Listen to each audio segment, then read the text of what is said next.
नाज़रीन, ख़बरुनि जो सिलसिलो जारी आहे ते अवां सां अहम ख़बर शेयर करे रहिया आहियूं। Chief election commissioner Sikandar Sultan Raja Islamabad में तकरीब खे ख़िताब कयो, जंहिं दौरान हुनजो चवणो हो त चूंडनि जे निज़ाम खे शफ़ाफ़ बणायो वञे। मुल्क लाइ मकानी चूंडूं सभ खां वधीक अहम आहिनि। असां संजीदा आहियूं।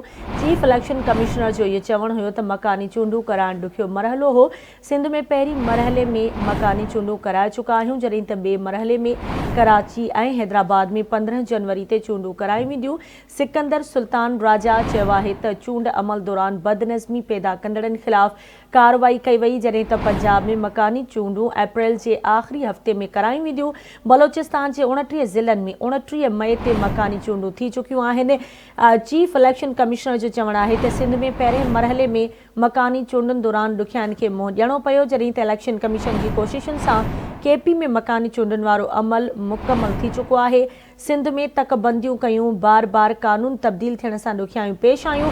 नयूं तकबंदियूं कराए आम चूंडूं कराईंदासीं। हाणे पंजाब में कानून तब्दील थियो त अख़्तियार इस्तेमालु कंदे चूंडूं कराईंदासीं।